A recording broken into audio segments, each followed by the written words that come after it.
1년 설교 계획을 세우면서 보면 절기를 포함해서 소주제를 한 5번 정도 하게 되어지고 대주제 이제 크게 한 8주 이상을 한 4번 정도 제가 하게 되더라고요.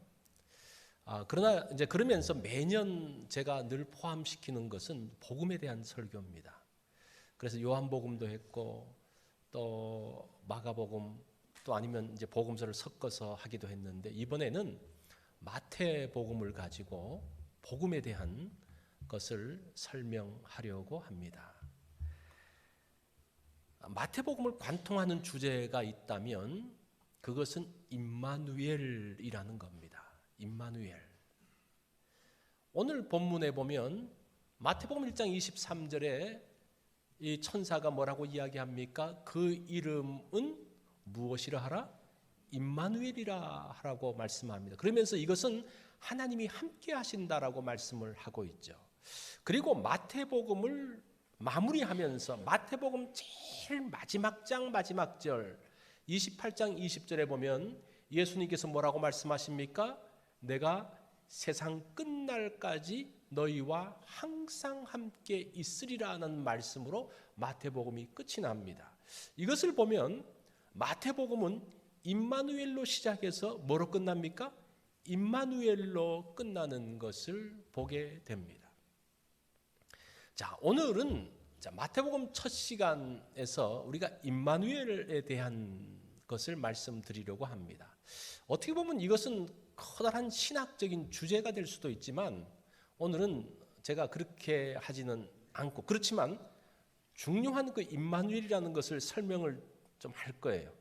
조금은 여러분들이 이제 구약도 가고 그러면서 조금은 어렵지는 않은데 조금 생소할 수 있는데 여러분 잘 들어보시면요. 여러분들이 오늘 임마누엘이라는 굉장히 중요한 신약 주제를 여러분들이 가질 수가 있습니다. 자, 이 임마누엘이라는 것은 구약에만 나오는 신약에만 나오는 것이 아닙니다. 구약에서 우리는 하나님께서 그들의 백성들과 함께 하신 스토리를 접할 수가 있습니다. 그게 임마누엘이에요. 창세기를 보면 어떡합니까? 하나님께서 아브라함과 이삭과 야곱과 요셉과 함께 하시는 것을 보게 됩니다. 출애굽기는 어떤 내용입니까? 그 애굽에서 고통당하는 그의 백성들에게 하나님께서 그들과 함께 하시고 그들을 그 애굽에서 건져내셔서 광야길을 함께 하셨던 그 40년 하나님께서 늘 함께 하셨던 그 임마누엘 하나님이 출애굽기 또 그 이후에 나오는 다윗의 왕국 시대에 심지어는 포로 시기까지 함께 하시는 것을 볼 수가 있습니다. 그렇게 본다면요, 구약 전체도 함께 하시는 하나님 임마누엘에 대한 것을 말씀하고 있는 것을 보게 됩니다. 자, 예수 그리스도의 탄생이 임마누엘의 절정이라고 볼 수가 있습니다. 임마누엘의 절정이 어딘가? 예수 그리스도의 나심이에요. 하나님께서 친히 인간들 가운데 함께 오신 것, 그것이 성육신이라고 이야기를 합니다. 천지를 창조하셨던 그 하나님의 거대한 손길이 이제는 사람들과 함께하면서 사람들의 고통, 아픔, 그 문제들을 어루만지시는 그 손길로서 함께 하시는 것을 보게 됩니다. 무엇이 복음입니까? 하나님이 함께 하신다는 것이 복음이에요. 하나님께서 이스라엘과 함께 하셨습니다. 뿐만 아니라 우리와 함께 하십니다. 우리의 삶의 현장에도 함께 하시고 우리의 그 모든 고통과 그 모든 문제, 그 아픔 가운데서도 하나님께서 함께 하시고 우리의 그 모든 기도를 들으시고 문제를 들으시고 그 문제를 함께 해결하시는 그 하나님, 우리와 함께 하시는 하나님인 것을 보게 됩니다. 그것이 복된 소식이라는 거예요. 이거보다 더 복된 소식이 어디 있습니까? 자, 요셉에게 문제가 생겼어요. 문제 가운데 함께 하신 하나님, 요셉에게 함께 하십니다. 어떤 문제입니까? 자기와 정혼한 마리아가 자신과 동거하기도 전에 벌써 아기를 임신한 거예요. 이거 큰 문제 아닙니까? 큰 문제죠. 이 정혼이라는 것은 오늘 본문이 우리 개역 개정판이 약혼이라고 했는데 사실 약혼보다는 조금 더 강합니다. 이 정혼을 깨려고 그러면요 이혼을 해야 돼요. 약혼 깨는데 이혼을 하지 않잖아요, 그죠? 정혼은 깨려고 하면 이혼을 해야 돼. 이제 그만큼 더 결속력이 큰 거죠. 같이 살지는 않지만 거의 아내고 남편과 같은 수준이라는 겁니다. 그런데 자신과 동거하지도 않았는데 이미 임신했다는 소식을 듣고 이제 큰일 났죠. 그런데 19절 말씀이 요셉을 더 곤욕스럽게 하는데 요셉은 어떤 사람이라고 이야기합니까? 의로운 사람이라고 이야기해요. 의로운 사람. 의롭기 때문에 더 문제가 생기는 겁니다. 의롭다는 것이 뭡니까? 우리는 사람이 나이스한 사람을 의롭다고 생각하는데 그거는 아니에요. 의롭다는 것은요 하나님의 율법의 말씀에 철저한 사람을 이야기하는 겁니다. 하나님 말씀대로 사는 사람을 이야기해야 돼요. 이야기하고 있습니다. 그런데 율법에 보면 처녀가 결혼하기 전에 결혼하고 나서도 어떤 불륜을 저지르든지 그러면 그 여인을 어떻게 합니까? 끌어내서 돌로 쳐서 죽이는 것이 의로운 거예요. 자, 요셉이 마음 좋은 사람이어서 그거 그냥 눈 감아줘. 그게 아니라 하나님 말씀이 분명히 있는데 그 말씀을 지켜야 된다는 말이에요. 왜냐하면 이 사람은 의로운 사람이기 때문에 그래요. 그런데 의로움은 그것으로만 끝나는 것이 아니라 긍휼한 마음이 함께 가야 되어지는 거예요. 그래서 어려운 거예요. 지금 하나님의 율법의 말씀대로 하면 마리아의 죄를 공개해서 그 하나님의 공의가 임할 수 있도록 돌로 쳐서 죽이는 것이 의로운 것이고 율법적으로 의로운 것인데 또 하나님의 또 다른 의로운 면이 뭐라는 겁니까? 긍휼한 마음으로 그 사람에게 자비를 베풀고 배려하는 그 둘 사이에 갈등하고 있는 거예요. 사실은 이 문제는 해결되지 않습니다. 이 요셉이 의롭지 않으면요 그냥 자기 멋대로 하는 사람이라면 이런 갈등을 안 해요. 우리가 신앙생활을 하면서 그 갈등이 그런 갈등이에요. 우리가 내 마음대로 사는 사람들은 별로 갈등하지 않아요. 그래도 말씀대로 살아보려는 사람들이 갈등하는 거예요. 지금 그 갈등의 문제가 요셉 가운데 임합니다. 이 일을 생각할 때에 이 일이라는 것이 복수로 되어 있더라고요. 원문에 보면. 그러니까 이 일들 복잡한 이 마리아를 어떻게 율법대로 그냥 처리해야 돼? 하나님 말씀대로 그냥 적용해야 돼? 그러면 너무 불쌍한 것 같고 그래도 사랑했던 여인인데 그러면 이 여인을 그러면 그냥 무마하고 그냥 그렇게 해야 돼? 그러면 또 말씀을 어기는 것 같고 그 사이 여러 가지 복잡한 생각들 가운데 있을 때에 어떻게 합니까? 주의 사자가 현몽하여 이르되 다윗의 자손 요셉아. 이 부르는 이름을 보세요. 다윗의 자손이라는 말은 신약 성경에서는요 예수님에게만 쓰는 용어예요. 그런데 요셉에게만 여기서 요셉에게만 다윗의 자손이라는 이야기를 쓰고 있습니다. 내 아내 마리아 데려오기를 무서워하지 말라. 그에게 잉태된 자는 성령으로 된 것이니라. 사실은 마리아가 그런 문제가 생겼을 때 요셉에게 이야기했죠. 나는 어떤 남자하고도 관계를 갖지 않고 성령으로 잉태되었다는 것을 말했음에도 불구하고 요셉이 그것을 믿을 수 있습니까? 없습니까? 믿을 수 없죠. 한 번도 있어 본 적이 없는 일이기 때문에 그것을 믿을 수가 없었던 거예요. 그랬는데 드디어 누가 정리시켜 줍니까? 하나님의 사자가 와서 정리시키는 이게 사실은 임마누엘이에요. 임마누엘이라는 것이 우리가 그냥 거창한 것만 생각하는 것이 아니라 우리의 문제와 우리의 갈등과 우리의 그 고민 가운데서 하나님께서 오셔서 우리에게 말씀하시는 것, 그러면서 그 모든 문제가 해결되어지는 것, 그것이 임마누엘. 사실은 예수 그리스도가 오기 전에 이미 구약 시에도 임마누엘 하나님을 경험했고 요셉 역시 예수님이 오기 전에 이미 그는 임마누엘 하나님을 경험하고 있었던 것을 볼 수가 있습니다. 요셉과 함께 하시는 하나님, 임마누엘 하나님이죠. 이 임마누엘이라는 것은 참으로 놀라운 하나님의 이름입니다. 이스라엘 백성들이 가장 힘들었던 것이 무엇인고 하니 그 포로지에 있었던 우리 차장모님도 이제 그런 바벨론에서의 그 것들을 잠깐 기도로 말씀하셨는데 포로지에서 이스라엘 백성들이 가장 큰 갈등은 무엇인고 하니 능력의 하나님이 왜 우리를 지켜주지 못했을까에 대한 고민이었어요. 하나님이 그렇게 능력이 있으시다는데, 하나님은 누구도 어떤 신도 하나님을 이길 수 없다는데 왜 우리가, 하나님의 백성이 왜 포로지에 있을까라는 것이 그들의 고민이었어요. 실제 그들의 고민이었어요. 그들의 고민에 대한 답변이 무엇인가 하니 다니엘서고 에스겔서입니다. 이게 우리가 그냥 다니엘서를 이런 배경 없이 그냥 다니엘서만 보고 에스겔서만 보면요, 이런 문제가 해결이 잘 안 되는데, 이런 고민 가운데서의 다니엘서를 보면요, 새로운 것들이 보여요. 다니엘은 어떤 내용입니까? 다니엘이 어떤 행적이 아니라 바벨론에서 역사하셨던 하나님을 보여주는 거예요. 그 바벨론 왕이 누구 앞에 쩔쩔맵니까? 하나님 앞에서 쩔쩔매는 거예요. 그러니까 하나님의 종인 다니엘의 말을 통해서 이 왕이 이렇게 저렇게 흔들리고 왔다 갔다 하고 있는 것을 보여주는, 그것이 다니엘서예요. 에스겔서도 그런 내용입니다. 하나님께서, 그 임마누엘 하나님이 포로지에도 함께 계셨다는 것을 보여주는 것이 이런 내용입니다.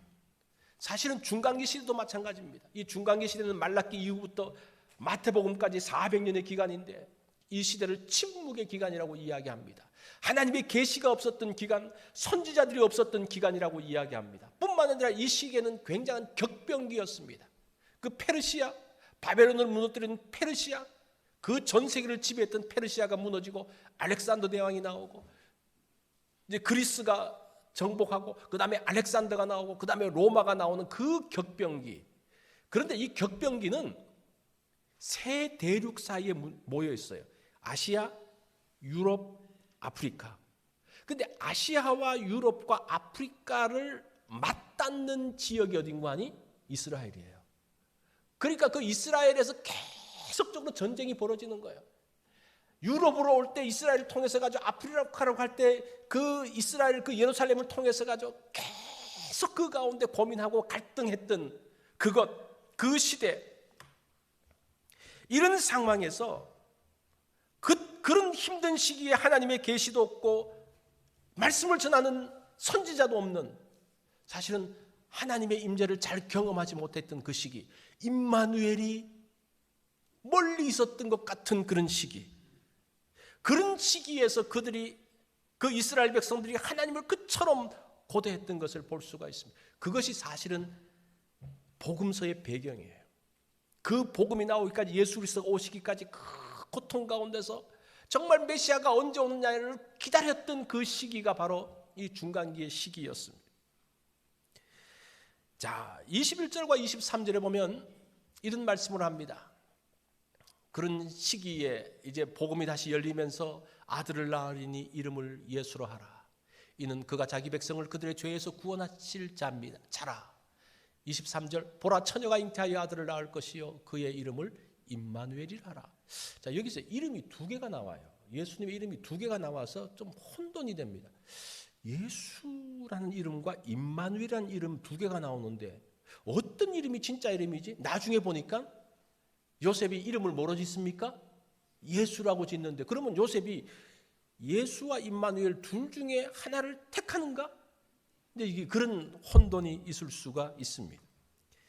자, 태어나실 아기는 두 개의 이름을 갖습니다.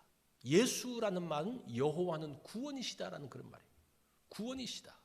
임마누엘이라는 말은 우리가 아까 들었던 것처럼 하나님이 우리와 함께 계신다는 거예요. 그런데 이 이름이 따로따로 노는 것이 아니라 하나로 합쳐지는 거예요.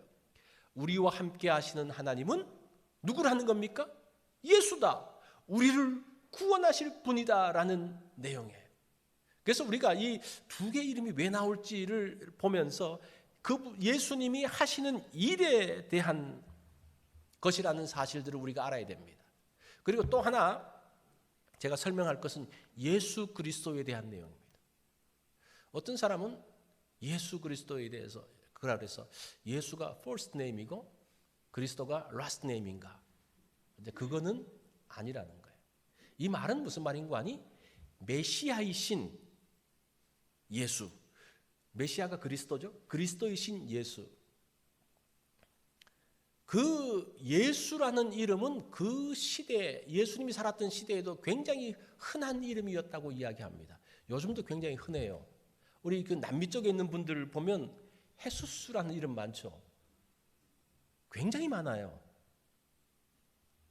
그것처럼 그 시대도 그랬다는 겁니다. 근데 그 많았던 예수라는 이름 중에서 메시아이신 예수라는 그런 뜻이라는 거예요. 아시겠습니까?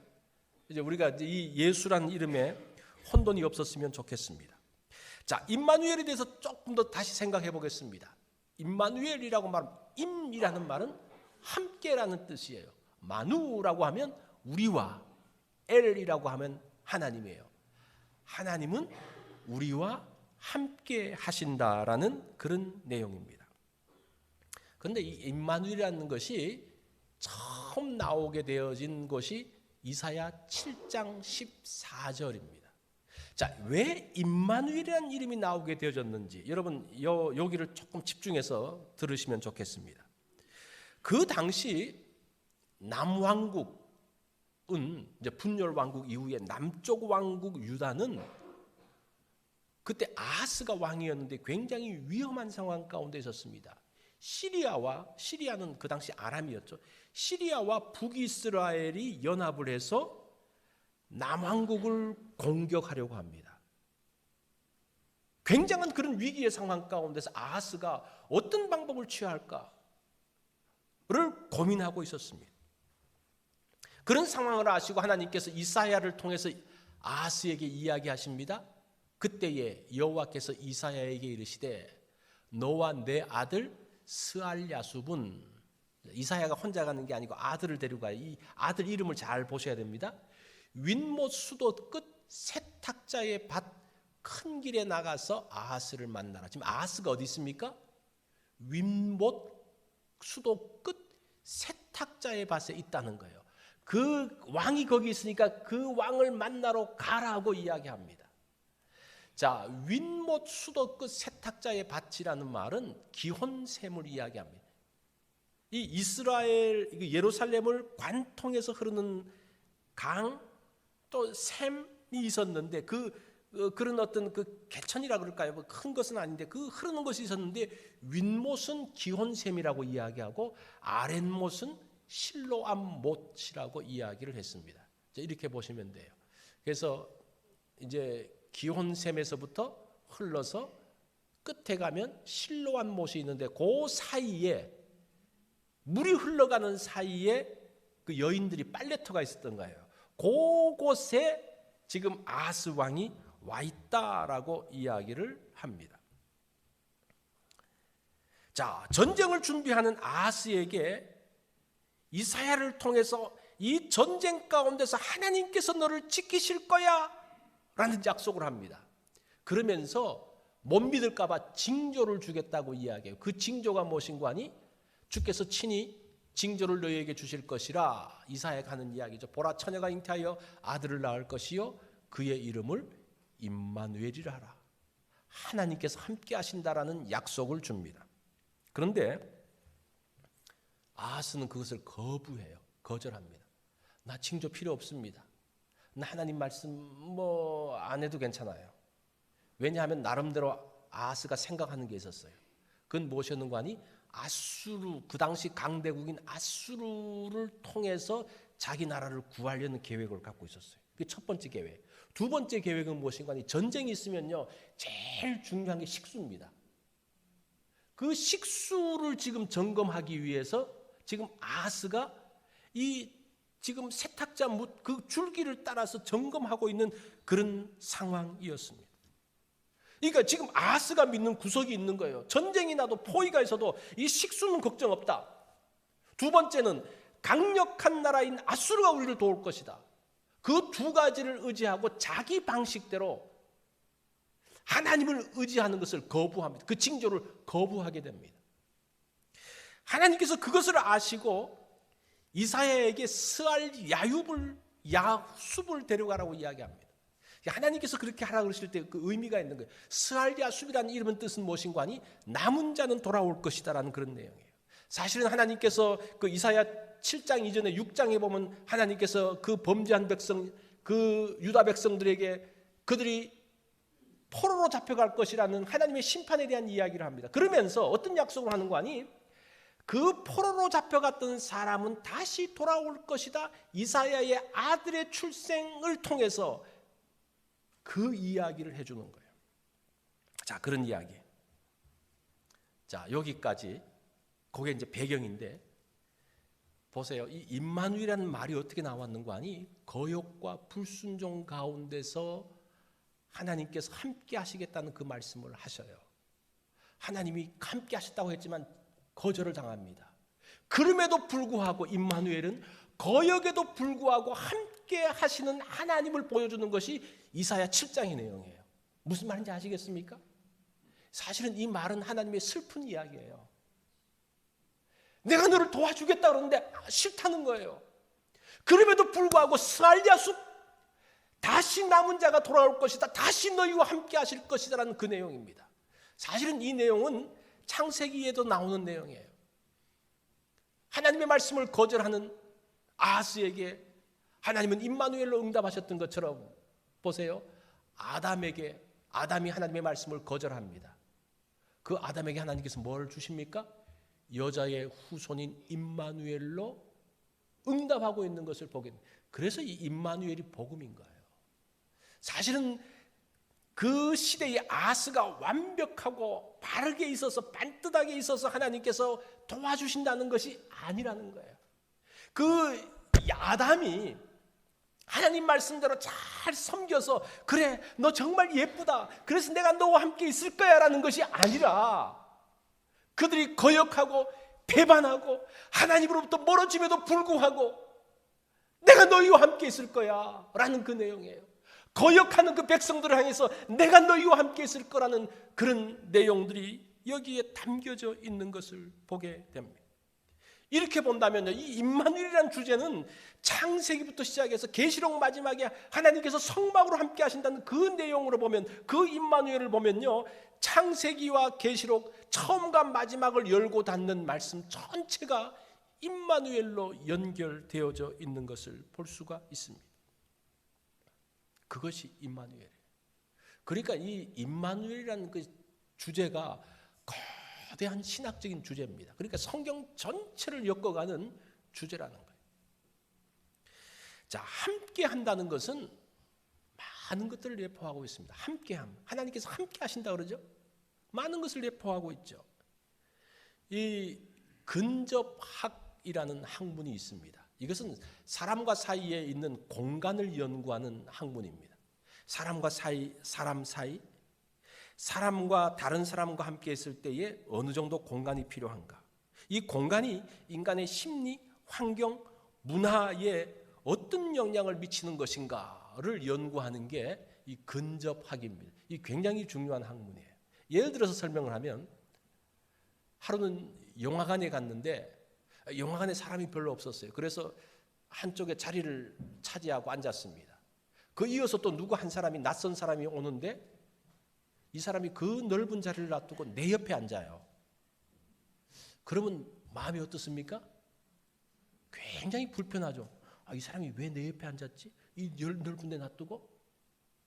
그게 하나의 근접학이라는 겁니다. 반대로 말하면요, 친구와 함께 영화관에 갔습니다. 자리도 많고 그래서 내가 자리에 앉았는데 친구가 내 옆에 앉아야 되는데 내 옆에 앉는 게 아니고 내 옆에 앉는 거예요.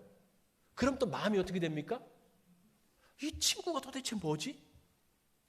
그런 복잡한, 이게 이제 근접학이라는 그 공간에 대한 학문인데, 이제 이것을 연구한 에드워드 홀이라는 사람이 이제 사람의 사이에 어떤 공간이 있는가를 한 4개 정도로 구분을 하고 있습니다. 가장 첫 번째 공간이 친밀감의 영역이라는 겁니다. 친밀감.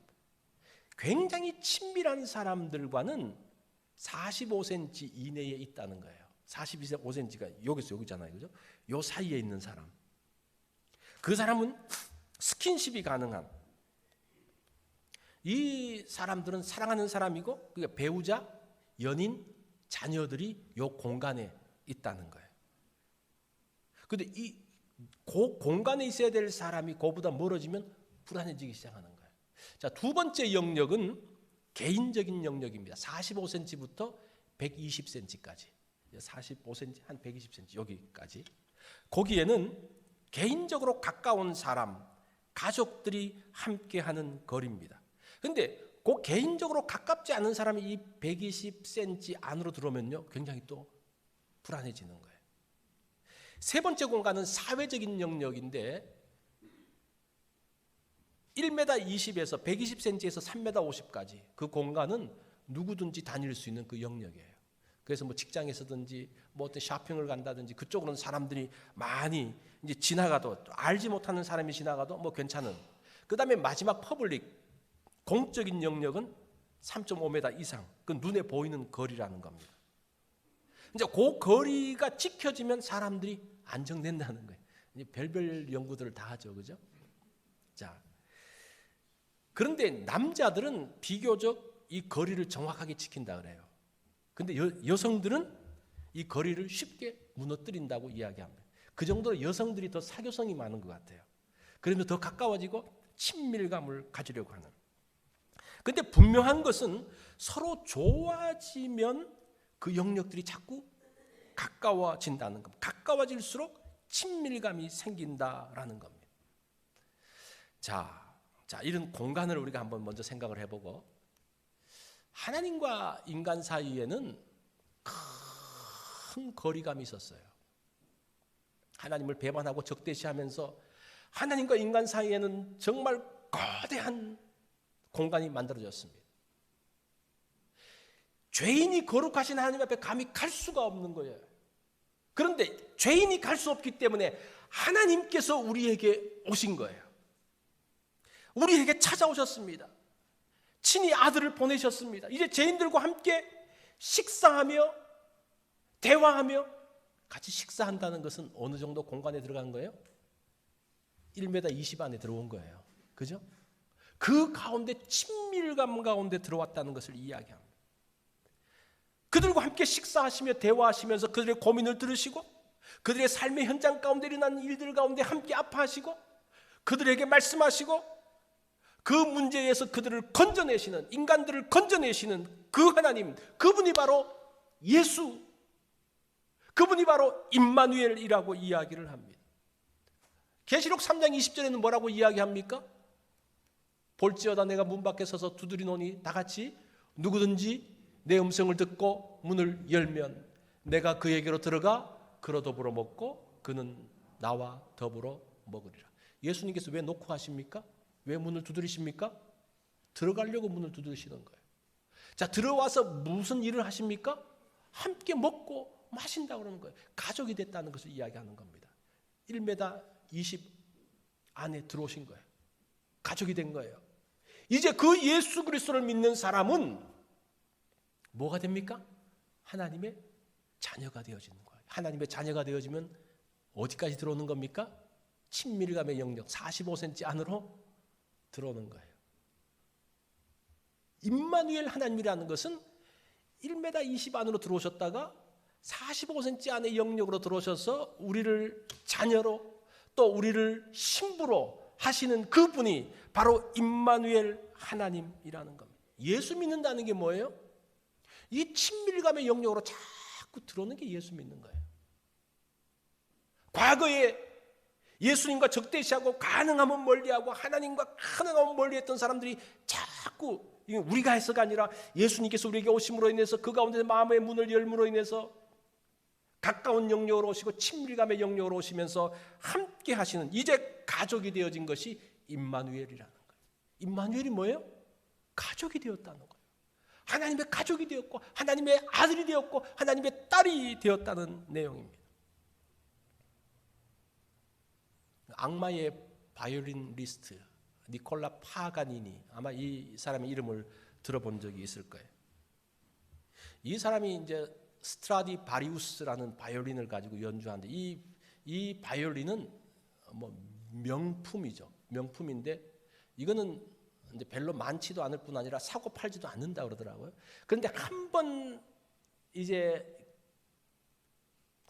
이 판매한 적이 2011년인가 했는데 저 바이올린 하나가 얼마에 낙찰됐는가 하니 1,500, 9천만 달러. 이게 한국 돈으로 거의 한 얼마가 되죠? 160, 170억? 저거 하나에 엄청난 거죠.